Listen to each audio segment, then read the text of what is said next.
नमस्कार, आप देख रहे हैं अमर उजाला। मैं हूं आदित्य आनंद। बिहार के लिए आज बड़ा दिन है। मुख्यमंत्री सम्राट चौधरी ने बिहार वासियों को एक बड़ी सौगात दी है। राज्य के 211 डिग्री कॉलेजों में आज से पढ़ाई का शुभारंभ उन्होंने करवा दिया है। मुख्यमंत्री सम्राट चौधरी ने आगे भी विकास का यह दौर जारी रहने की बात कही है। शाम में वह पटना पहुंचे और पटना आकर उन्होंने मंत्रिमंडल सचिवालय में कैबिनेट की बैठक की। मंत्री और अधिकारी भी मौजूद रहे। उन्होंने कई महत्वपूर्ण प्रस्ताव पर मोहर लगाई है। कई सौगातें भी हैं जो कि उन्होंने बिहार वासियों को दिया है। क्या क्या उनमें खास है, आइए जानते हैं मंत्रिमंडल सचिवालय के अधिकारी से। मंत्रिपरिषद की बैठक संपन्न हुई, उसके संबंध में आयोजित इस प्रेस कॉन्फ्रेंस में आप सबका स्वागत है। आज अनुसूचित जाति एवं जनजाति कल्याण विभाग का एजेंडा था पश्चिमी चंपारण जिला अंतर्गत समेकित थरूहट विकास अभिकरण के माध्यम से चयनित योजनाओं के क्रियान्वयन हेतु 25-26 से 30-31 तक योजना का अवधि विस्तार दिया गया और इसके लिए जो इस वर्ष बजट में राशि उपबंधित है उसके व्यय की स्वीकृति दी गई। खान एवं भूतत्व विभाग का अगला एजेंडा था जिसमें बिहार खनिज समानुदान, अवैध खनन, परिवहन एवं भंडारण निवारण नियमावली की स्वीकृति दी गई। इसमें कुछ प्रावधान किए गए हैं ताकि और भी बेहतर तरीके से लघु खनिज को किया जा सके और कुछ पत्थर भूखंडों की बंदोबस्ती के लिए उसको छोटे छोटे हिस्सों में बांटने का भी इसमें प्रावधान किया गया है और साथ ही साथ इसको क्रशर जो पहले 500 मीटर की परिधि में होता था उसको अब 2 किलोमीटर की परिधि में करने का भी प्रावधान किया गया।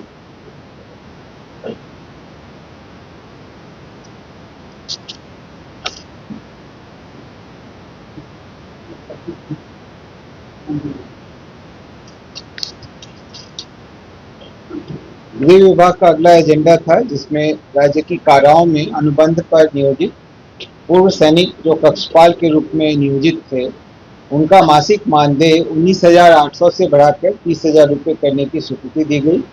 ऐसा सैप जवानों के साथ साम्यता रखते हुए एक्स आर्मी मैन वो भी हैं, उसके अनुरूप इसको किया गया। अगला एजेंडा था जिसमें बिहार राज्य की काराओं में मृतक बंदियों के विधिक आश्रित या निकटतम परिजन को मुआवजा भुगतान हेतु नीति बनाने की स्वीकृति दी गई। पूर्व में भी मानवाधिकार आयोग द्वारा कई मामलों में मुआवजा भुगतान करने का आदेश दिया जाता है।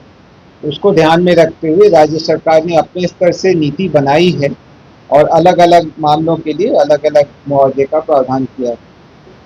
नगर विकास एवं आवास विभाग का अगला एजेंडा था जिसमें अमृत 2.0 के अंतर्गत हाजीपुर सीवरेज नेटवर्क और एसटीपी निर्माण हेतु 232 करोड़ 90,04,621 रुपये की प्रशासनिक स्वीकृति दी गई। अगला एजेंडा भी नगर विकास का ही था, नगर विकास एवं आवास विभाग का।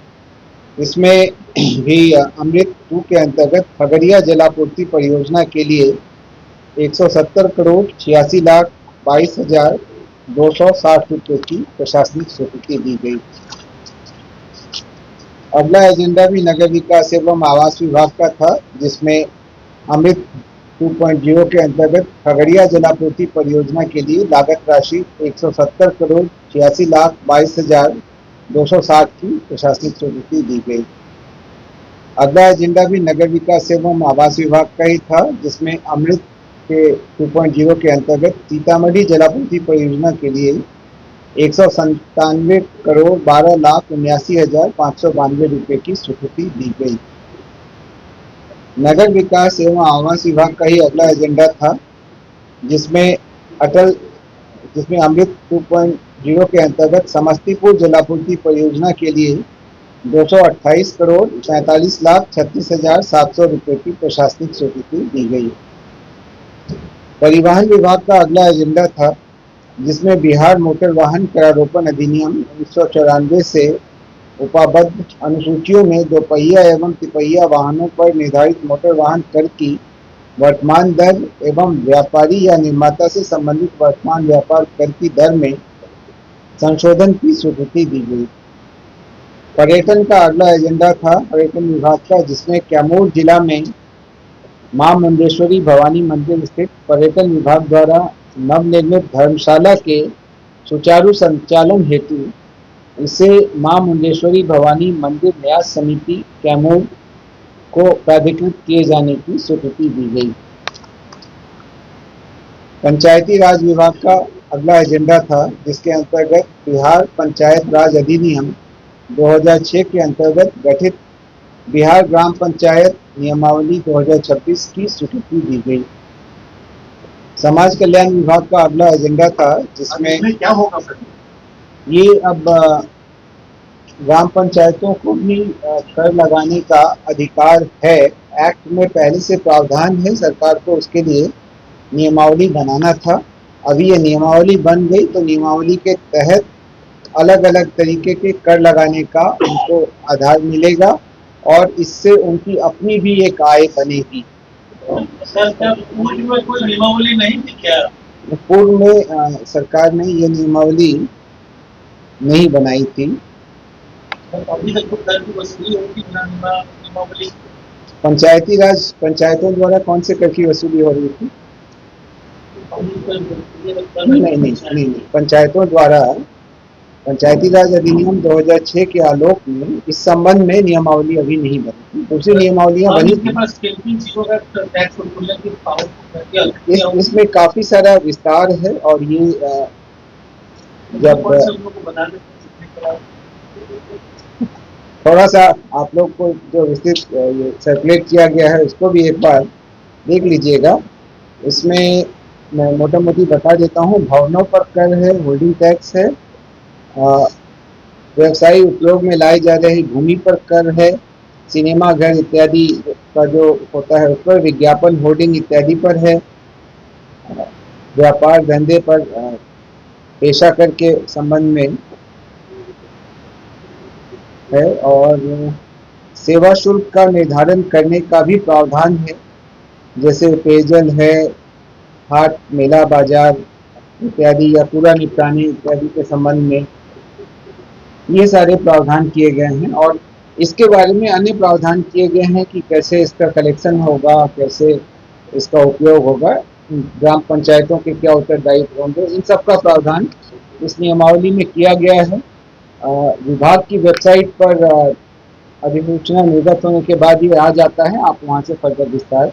समाज कल्याण विभाग का अगला एजेंडा था, जिसमें नगर विकास एवं आवास विभाग द्वारा संचालित मुख्यमंत्री वृद्धजन आश्रय स्थल योजना को पूर्व से निर्धारित दरों के अनुरूप ही समाज कल्याण विभाग के माध्यम से संचालित करने तथा विभाग के अंतर्गत पूर्व से क्रियान्वित वृद्धाश्रम सहारा योजना को मुख्यमंत्री वृद्धजन आश्रय स्थल योजना में समाहित कर संचालित करने की स्वीकृति दी गई। यानी अब वृद्धजन संबंधी ये सारी योजनाएं समाज कल्याण विभाग द्वारा संचालित की जाएंगी और एक ही अम्ब्रेला के अंतर्गत संचालित होंगी। सूचना प्रौद्योगिकी विभाग का अगला एजेंडा था, जिसमें Bihar state artificial intelligence centre of excellence के लिए कॉरपोरेशन के गठन और इससे संबंधित मेमोरेंडम ऑफ एसोसिएशन एवं आर्टिकल ऑफ एसोसिएशन की स्वीकृति दी गई। आप अवगत हैं, कुछ दिनों पहले ही सेंटर ऑफ एक्सेलेंस के स्थापना की स्वीकृति दी गई थी। इसको सेक्शन 8 कंपनी के रूप में गठित करने के लिए यह कार्रवाई की गई है। पर्यटन विभाग का अगला एजेंडा था, जिसमें बिहार पर्यटन सेवा नियमावली की स्वीकृति दी गई। पर्यटन विभाग का ही अगला एजेंडा था, जिसमें राज्य में धार्मिक पर्यटन और महत्वपूर्ण स्थलों पर सुगम, सुरक्षित एवं आधुनिक परिवहन सुविधा उपलब्ध कराने हेतु रोपवे आधारित आधारभूत संरचना के योजनाबद्ध विकास, संचालन एवं प्रबंधन के उद्देश्य से कंपनी अधिनियम के प्रावधानों के अंतर्गत Bihar state ropeways company limited के गठन की स्वीकृति दी गई। अब इस तरीके के जितने भी रोपवेज बनेंगे वो सब इस एक कंपनी के अंतर्गत रहेंगे और इसमें प्राइवेट सेक्टर से भी इन्वेस्टमेंट पॉसिबल। पर्यटन विभाग का ही अगला एजेंडा था, जिसमें बिहार पर्यटन अवर सेवा संवर्ग नियमावली की स्वीकृति दी गई। नगर विकास एवं आवास विभाग का अगला एजेंडा था, जिसमें उपचारित अपशिष्ट जल के सुरक्षित पुनः उपयोग हेतु नीति बिहार 2026 की स्वीकृति दी गई। ये बहुत ही महत्वपूर्ण निर्णय था। ट्रीटेड वेस्ट वाटर, ये ज़्यादातर इसके लिए कोई विशिष्ट नीति हमारे पास नहीं थी, अभी एक नीति बन गई है। इसका उपयोग इंडस्ट्री में भी किया जा सकता है, अन्य कार्यों के लिए भी किया जा सकता है, और इस नीति के बनने के बाद इस दिशा में कार्रवाई हो सकेगी। पर्यटन विभाग का ही अगला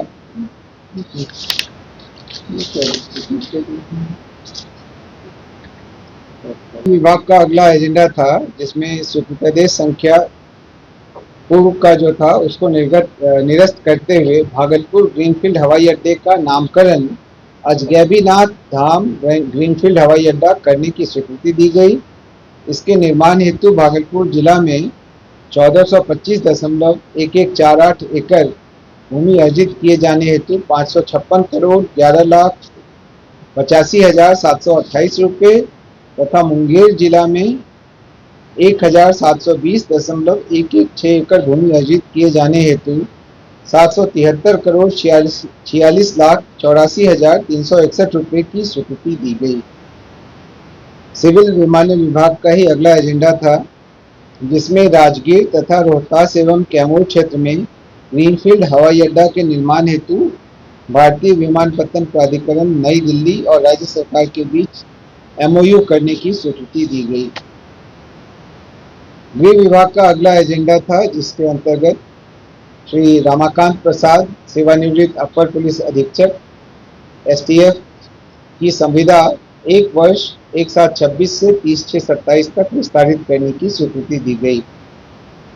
शिक्षा विभाग का अगला एजेंडा था, जिसमें राज्य सरकार के 7 निश्चय 3 उन्नत शिक्षा उज्जवल भविष्य के अंतर्गत पूर्व में चयनित सरस्वती विद्या निकेतन आदर्श विद्यालय के अतिरिक्त राज्य के अन्य माध्यमिक एवं उच्च माध्यमिक विद्यालयों को भी सरस्वती विद्या निकेतन आदर्श विद्यालय के रूप में चयन एवं संचालित करने की स्वीकृति दी गई।